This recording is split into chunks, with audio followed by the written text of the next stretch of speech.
La oportuna aparición de Simón Ruiz corrobora la fuerza de este personaje, que vivió en una época en la que los tercios de Flandes tuvieron su protagonismo, también en la ciudad de Medina del Campo.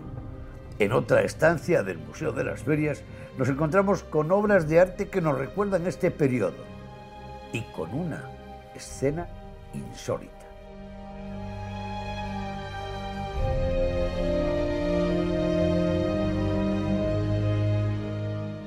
Además de mercader y ser uno de los hombres más ricos de la época, también prestó dinero. ¿A quién prestaba dinero Simón Ruiz? Bueno, Simón Ruiz, hemos hablado de él como un gran mercader, hemos hablado de él como un gran comerciante al por mayor, pero lo que es algo realmente notable ver en la documentación es cómo Simón Ruiz tiene esa doble faceta de banquero o hombre de negocios que va a prestar una serie de sumas que en un momento determinado se necesita tener ya.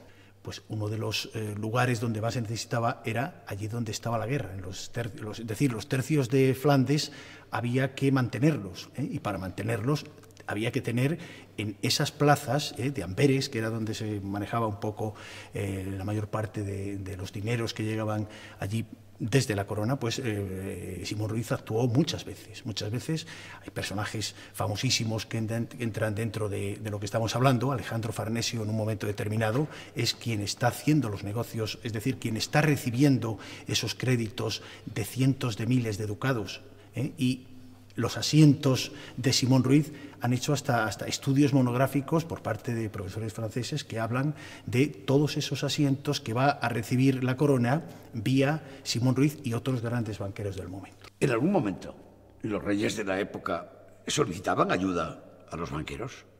Más bien es el Consejo Real. El Consejo Real es quien va determinando las necesidades en cada momento. Lo que sí sabemos es que Simón Ruiz y otros muchos banqueros del momento, cambistas o bancos, son los que se ponen de acuerdo para adelantar una serie de sumas que se necesitan, es decir, hay que pagar a los soldados. Los tercios se comen en un presupuesto enorme y hay veces que no llega la plata de América, es decir, tarda los galeones en llegar. Entonces, ahí tienen que estar los banqueros siempre pendientes para cubrir los gastos que tiene un imperio como el que entonces tenía Felipe II y sobre todo en los sitios que más se necesitan. Antonio, tú siempre dices que en las ferias se comerciaba mucho con el arte y que había un trasiego permanente desde Centro Europa a Medina del Campo de tapices, de obras, de cuadros, Bueno, realmente lo que había era un comercio de obras de arte que había que abastecer a todo aquel que lo pidiera. De hecho, Amberes es el gran centro de donde se van a importar numerosas obras como las que podemos ver en este museo, hay varias de ellas, y que llegaban precisamente, incluso el propio oratorio que estaba en la casa de Simón Ruiz, lo tenemos aquí, otras piezas de Isenbrand, de Koffermann, en fin, de grandes autores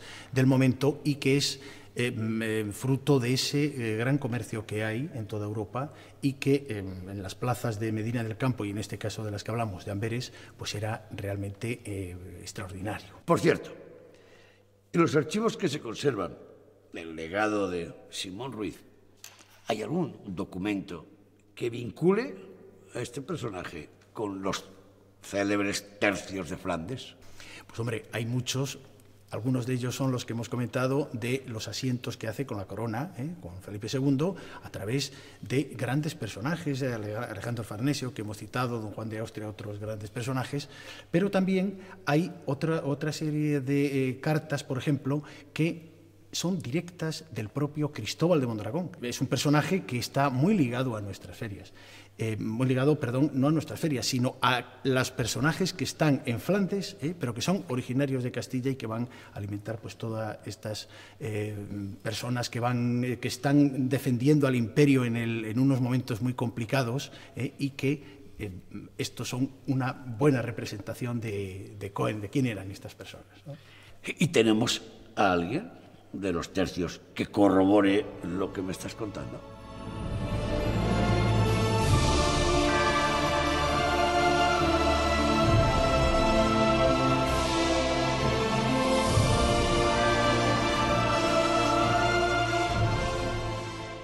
Capitán, impresionante el comportamiento de los tercios. Inamovibles. Por supuesto. No se han movido. Son muy buenos. La verdad que poco a poco hemos ido mejorando y ahí lo tienes, la demostración. Oye, cuéntame, ¿quiénes sois? ¿Qué hacéis? Somos una asociación de recreación histórica, Cristóbal de Mondragón y de Mercado, y llevamos como asociación 2 años. La figura de Cristóbal de Mondragón porque nació aquí, madre medinense, padre vasco. Sufren las rebeliones castellanas con todo su imperio que tenía montado aquí, porque era familia de los 7 linajes que tenía dinero. Se alista al ejército, empieza como soldado y va ascendiendo poco a poco hasta que a los 90 y muchos años muere en Flandes, casado 2 veces, con familia, intentando tener los favores del rey para él y su familia, y nunca ha sido gran reconocido por él. ¿Y vosotros, tú qué piensas de los tercios de Flandes? ¿Qué recreáis?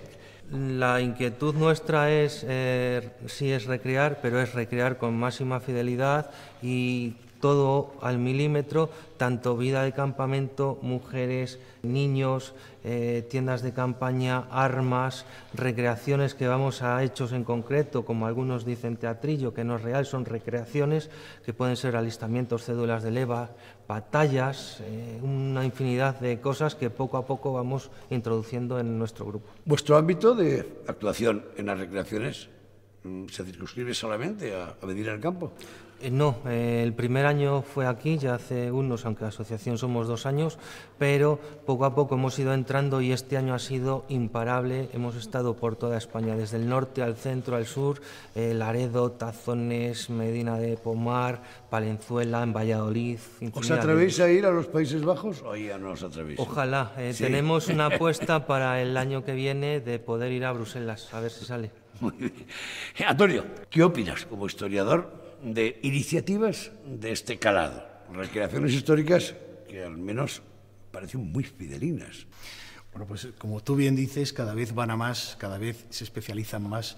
Y yo, la verdad, desde hace 2 años y que les vi la primera vez en la Feria Renacentista de Medina, a mí me llamaron mucho la atención porque la diferencia entre este grupo, esta compañía, que lleva además el nombre de Cristóbal de Mondragón, y otras muchas, es que cuidan mucho el detalle, y el detalle es el que da precisamente la verosimilitud de lo que estás reinterpretando, la recreación que haces. Y el ojo es el que lo dice, y esto es un buen ejemplo.